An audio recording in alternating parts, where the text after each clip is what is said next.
Bom dia, bom dia, bom dia, segundo ano. Espero que estejam todos bem. Professora Ilana aqui. E hoje nós vamos falar um pouquinho sobre o texto da semana passada. Eu pedi para vocês lerem esse texto, então agora eu vou falar um pouquinho sobre ele e vocês vão fazer alguns exercícios sobre ele, tá bom? Então, estamos aí, segundo ano do ensino médio, biologia. Como vocês sabem, a biologia ela é o estudo dos seres vivos, de um modo geral, o estudo da vida. Tudo que está relacionado com vida, com seres vivos, a biologia estuda. E no primeiro ano, a gente começou estudando de um nível pequenininho, do nível micro. Nós vimos o quê? As substâncias químicas que compõem a célula, as estruturas que compõem a célula, né? Membrana plasmática, citoplasma, núcleo. Depois a gente viu o metabolismo, como que a célula obtém energia, como que a célula faz fotossíntese, no caso das plantas. Vimos a respeito do núcleo, divisão celular, e encerramos o nosso ano falando sobre os tecidos, né, que são um conjunto de células com funções semelhantes. Pois bem, agora a gente vai começar a falar sobre os seres vivos, de um modo geral. E nós vamos falar sobre classificação dos seres vivos, tá? E é sobre isso que eu vou falar hoje, na aula de hoje. Então, eu vou ler o texto com vocês, vou explicar algumas coisas e aí vou explicar como que vai ser o exercício de hoje, tá? Qualquer dúvida, me procura, eu estou aqui para te ajudar. Classificação dos seres vivos. Ao longo do desenvolvimento científico, vários estudiosos buscaram classificar os seres vivos de acordo com as suas características. Características comuns ou com grau evolutivo estabelecido a partir das ideias evolutivas darwinianas. Nós vamos falar sobre isso. Através da classificação, por que classificar um ser vivo, né? Por que a gente classifica as coisas ao nosso redor? Se a gente tiver, por exemplo, uma pilha de papel na nossa frente, a gente vai ler papel por papel e vai classificar. Isso aqui é um papel relacionado a isso, a esse assunto, esse papel é relacionado a outro assunto. Classificar nos ajuda a organizar, nós agrupamos por características em comum. Então, a classificação dos seres vivos, ela basicamente organiza o nosso pensamento em relação aos seres vivos, tá? Através da classificação dos seres vivos, é possível conhecer e analisar a biodiversidade do planeta, esquematizar os graus de parentesco evolutivo entre os indivíduos e até estabelecer modelos matemáticos que demonstrem o momento da evolução em que o ambiente e seus organismos foram submetidos aos processos evolutivos, adaptativos. Então, aqui a gente está falando um pouquinho sobre evolução e não é o conteúdo do nosso interesse nesse momento.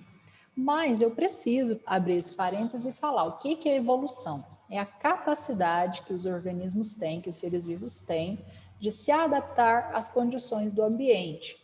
Frio extremo, calor extremo, seca extrema, chuva excessiva, tudo isso só sobrevivem nesses ambientes os seres vivos adaptados a essas condições. Então, a gente está falando aqui sobre evolução, a gente não vamos estudar evolução no segundo ano, isso é conteúdo de terceiro ano, mas a evolução ela está presente também nessa classificação dos seres vivos, ok? O sistema de classificação dos seres vivos não obedece a critérios rigidamente formais. É um conjunto de regras que varia, que muda de tempos em tempos. Então, se você for pesquisar em um livro mais antigo, você vai perceber algumas coisas que hoje não valem, porque os cientistas, os estudiosos na área de classificação, de taxonomia, eles vão se adequando às novas realidades. Então, hoje a gente vai estudar os seres vivos de uma forma, pode ser que amanhã isso mude. Então, isso não é uma regra que ela é rígida. Ela pode mudar de tempos em tempos, como sempre acontece, tá? É um sistema que se rege por um conjunto de regras predominantemente unificadas, mas que, dada a grandeza de quantidade de seres vivos existentes no planeta, são adaptadas de acordo com o modelo de estudo e de acordo com o ramo da biologia em que essa classificação se fez necessária, tá? Então, a gente vai começar pelo básico do básico, classificação básica. Outras formas de classificação, além da que permite classificar os seres vivos, agrupando-os em espécies, podem ser utilizadas, dependendo do estudo em que essa classificação seja necessária. Então, a forma como a gente vai classificar os seres vivos é em espécie, tá? Mas antes da espécie, existem outras características que nos permitem classificar os seres vivos. Dessa forma, as classificações mais básicas, que não obedecem necessariamente aos padrões evolutivos, são empregadas principalmente para fins didáticos, tá bom? Então, os seres vivos, eles podem ser classificados de acordo com alguns critérios. Por exemplo, eu quero saber como que eu classifico os seres vivos de acordo com o tipo de alimento, obtenção de alimento desses seres vivos. Então, a gente agrupa em duas categorias. Os seres vivos autótrofos, que vão ser capazes de sintetizar o próprio alimento. Eles não vão comer nada. Eles já vão produzir o seu próprio alimento sem depender de outros organismos, ou sem depender tão diretamente de outros organismos. Principal exemplo, plantas. As plantas fazem fotossíntese. E através da fotossíntese, eles produzem o seu próprio alimento, sua própria energia, a energia que eles vão utilizar, tá? Mas o organismo ele não é capaz de fazer fotossíntese, nem quimiossíntese. Então, ele é um heterótrofo ou heterotrófico. Eles não são capazes de sintetizar o próprio alimento. Então, eles obtêm a matéria orgânica necessária para o seu corpo funcionar através do consumo de outros seres vivos ou da matéria orgânica produzida pelos indivíduos autótrofos. Então, eu sou heterotrófica, porque eu não produzo o meu próprio alimento, eu tenho que comer, tenho que me alimentar, tá? Então, o autótrofo produz, sintetiza o seu alimento, o heterotrófico não sintetiza, tá? Quanto à forma de produção de matéria orgânica, os organismos autótrofos, eles podem ser classificados em fotossintetizantes e quimiosintetizantes. Fotossintetizantes, essas 4 letrinhas aqui, elas querem dizer luz. Então, os fotossintetizantes, eles dependem da energia luminosa do sol para produzir a matéria orgânica, através do processo que a gente conhece como fotossíntese.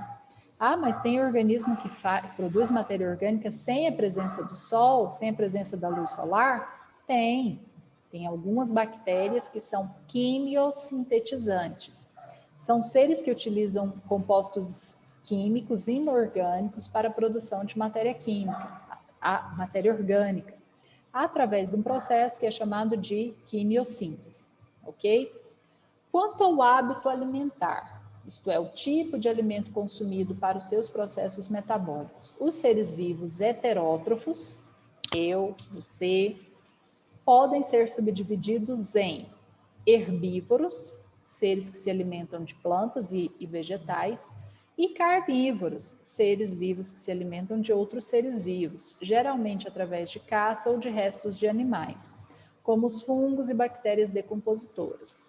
Só isso? Não. Tem uma série de outras categorias aí quanto ao hábito alimentar. Existem animais que são onívoros, como nós, seres humanos, que se alimentam tanto de vegetais quanto de outros organismos, né? Existem animais, seres vivos frugívoros, que se alimentam de frutas, existem animais insetívoros, que se alimentam de insetos, mas tudo isso entra dentro dessas 3 principais categorias: herbívoro, carnívoro e onívoro, ok? Dentro de um ecossistema, os seres vivos estabelecem relações ecológicas de predação ou herbívoro entre eles, de forma que estabelecem uma cadeia alimentar. Os seres vivos dentro de uma cadeia alimentar podem ser ainda classificados quanto ao seu nível trófico dentro dessa cadeia. A gente vai falar um pouquinho, dar uma pincelada sobre isso, porque na verdade isso é conteúdo de 3º ano também, mas de um modo geral, dentro de uma cadeia alimentar, de uma teia alimentar, os seres vivos eles podem ser produtores, consumidores ou decompositores. Produtores são os organismos autotróficos que sintetizam a energia a partir da energia do sol. Então, as plantas, as algas, são todos produtores, são a base da cadeia alimentar. Elas vão pegar essa energia luminosa e transformar em energia química, tá? Consumidor primário é aquele ser vivo que se alimenta diretamente dos produtores. Então, dentro de uma cadeia alimentar, vamos imaginar aí um gafanhoto. Ele é um consumidor primário, porque ele se alimenta de plantas, que são os produtores. Consumidores secundários são carnívoros ou onívoros que se alimentam dos consumidores primários e assim por diante, tá? E no final dessa cadeia nós temos os decompositores, que são os seres que vão contribuir para a ciclagem, para o ciclo dos nutrientes dentro do ecossistema. Eles vão se alimentar de restos e carcaças de outros indivíduos, produtores ou consumidores. Os principais organismos decompositores são os fungos e as bactérias, ok? Então, vou explicar essa atividade aqui. Atividade 1. Vocês têm uma tabela, eu fiz um exemplo aqui, e vocês vão fazer o mesmo com os próximos seres vivos. Vocês vão completar a tabela classificando os seres vivos de acordo com as categorias descritas no texto que eu acabei de ler com vocês. Siga o exemplo em vermelho. Então, aqui, o ser vivo é o cachorro. Ele é autótrofo? Não, ele não produz, ele não faz fotossíntese. Então, ele é heterótrofo. Tudo bem? Ele é herbívoro, ele só se alimenta de plantas, de frutas, de verduras? Não. Ele é carnívoro, a gente está falando de um animal doméstico, né? Que se alimenta de outros animais, ele come carne. Se você der carne para o seu cachorro, ele vai comer carne. Mas ele come outras coisas além de carne? Come. Então, a classificação dele aqui é onívoro. Ele é produtor? Ele faz fotossíntese? Não. Então, ele não é produtor. Ele é consumidor? Ele se alimenta de plantas ou de outros animais? Sim. Ele é decompositor? Ele está lá no fim da cadeia alimentar decompondo substâncias? Não. Então, por isso que o cachorro eu marquei heterótrofo, onívoro e consumidor. Vocês vão fazer a mesma coisa com esses animais, tá? Número 2, qual a importância de se classificar um ser vivo? Número 3, qual a diferença entre os organismos autótrofos e os heterótrofos?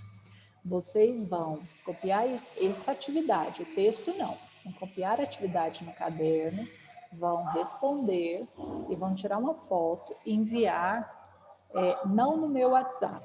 Eu vou enviar para vocês o código da nossa sala e aí a partir de agora vocês vão postar as atividades no Google Classroom, tá? Qualquer dúvida que vocês tenham no envio dessa atividade, vocês me procurem, ok? É muito bom estar com vocês novamente, a maioria de vocês já foi meu aluno.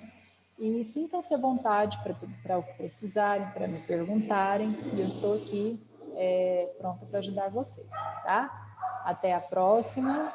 Tchau, tchau.